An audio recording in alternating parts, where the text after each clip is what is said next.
მოგესალმებით ბიჭებო და წარმოგიდგენთ ვიდეო გაკვეთილის თუ როგორ დავამატოთ ფაილები ჩვენ PES-16-ში, რადგან PES-13-დან გადასვლის მერე ბიჭები ვეღარაფერს ვეღარ ამატებენ საერთოდ PES-ში. ამიტომ ეს მოთხოვნადი ვიდეოცაა და მოთხოვნადი ინფორმაცია.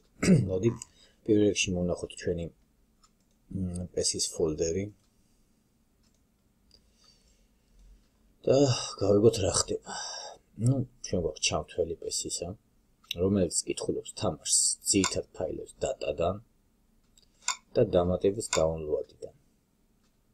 ეს ბაკები თქვენთან არ იქნება, რა თქმა უნდა, თქვენთან იქნება სუბთა თამაში თუ აქვს მხოლოდ მაპი და ფაილები. მაპში იწერება ის ფაილები, რომელსაც წაიგითხავს ეს ჩამთველი.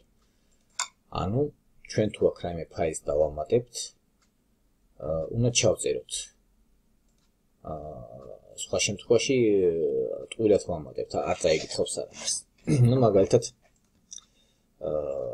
შევედით ჩვენ საიტზე და ეს start screen-ი მოვნახეთ, მესილეოს დადებული, გადმოვიწერეთ, აგერ დესკტოპზე გვაქვს. თქვათ ჩავაგდეთ. ხა ჩვენ გვინდა ვიცოდეთ data file list, ანუ map-ში როგორ ჩავწეროთ ეს ყველაფერი. მაგრამ ჯერ ვნახოთ რა წერია შიგეთ სანამ ჩავწერთ, რადგან თუ შეიძლება ჩვენ ერთით ჩავწეროთ და დაანჩინები წავშალოთ და თამაში საერთოდ არ ჩაერთოს. ამისათვის ძალიან კაი ის არსებობს, რა ქვია.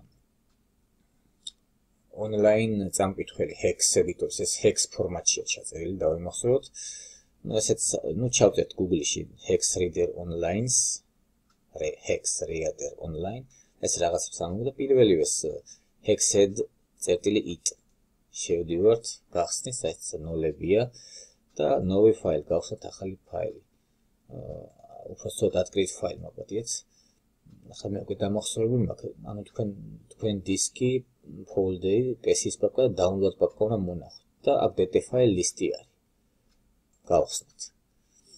აქ რაღაც ნულები, რაღაც პროგრამული ციფრები, ეს არ გვაინტერესებს, თავი აი აქ წერტილებში რა წერია.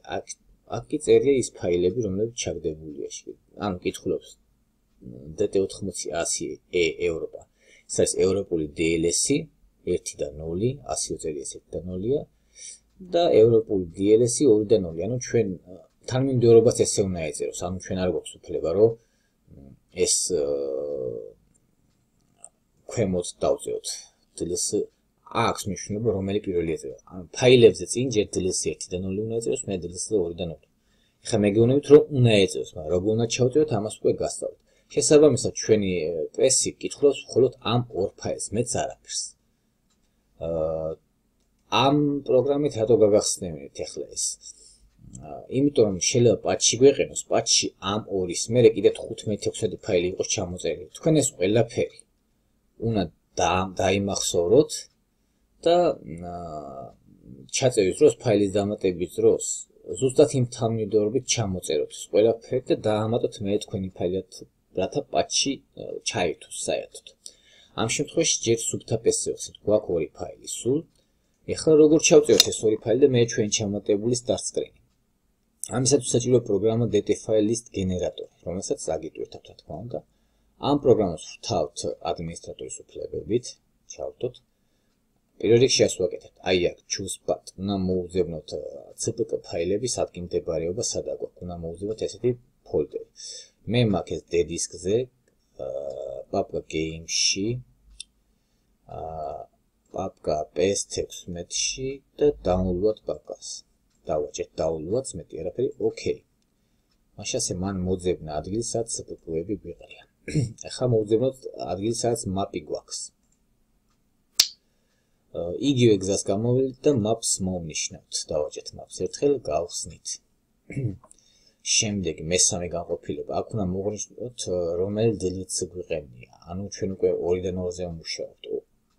2 და 0-ზე ვმუშაობთ, მაგრამ ორივე უნდა ქონდეს მონიშნული. პირველი აუცილებლად უნდა იყოს 100, ანუ 1 და 0 მეორე. ანუ თანმიმდევრობას ააღნიშნე. პირველი 2 და 0 და მე 1 და 0 არ შეიძლება იყოს ჩამოწერილი. რომელიც ქვემოთაა, პირველ რიგში იმას საბოლოო ჯამში იმას კითხულობს და ამიტომ დაგიწერთ თამაში ჩართოს, რომ თქვენ 1 და 0 DLS გაქვთ და ძველი თამაში გაქვთ და ასე შემდეგ ვეღარ ითამაშოთ. ამიტომ პირველი ერთდან DLSS-ს მოვნიშნოთ, მე ორდან DLSS-ს DLC თუნდაც არის. აი შემდეგი უკვე ანუ პაპკაში ჩაყრილი CPK ფაილები ხო რა თქმა უნდა ჩანს აქ, ანუ რასაც ჩავამატებ, ყველაფერი გამოჩნდება შემდეგ. ჩვენ უნდა ჩვენ მონიშნაზეა დამოკიდებული. ჩვენ უკვე პროგრამაში ვნახეთ, რომ პირველი გვეწერა ეს, მეორე ეს. ჩავამატოთ ჩვენი ფაილი, მივცეთ generate, okay. ანუ ჩვენ უკვე ჩავწერეთ mapში start-ს. ჩვენ უკვე დავამატეთ ის ფაილი, ასე ჩვენ შეგვიძლია ბუთები, ბუცები, ფორმები და ასე შემდეგ სახეები დავამატოთ ჩვენს PS. როდესაც გენერატი უკვე მივეცით, დავაგენერირეთ, ანუ შეგვიძლია გამოვხდეთ. ეხლა ჩვენ შეგვიძლია ეს data file list bin-ი, რომელიც თამაში გვაქვს, აი ეს გადავამოწმოთ ისე რომ საერთოდ ჩაიწერა თუ არა. ანუ ადგილით ფაილი გავხსნათ data file list. გავხსნათ და აი ხედავთ, დაემატათ. დაემატა კი გავსინეთ, მაგრამ მოდი ახლა თამაში ვნახოთ. Offline ვერსია ჩავთავ. ნახოთ რა ხდება.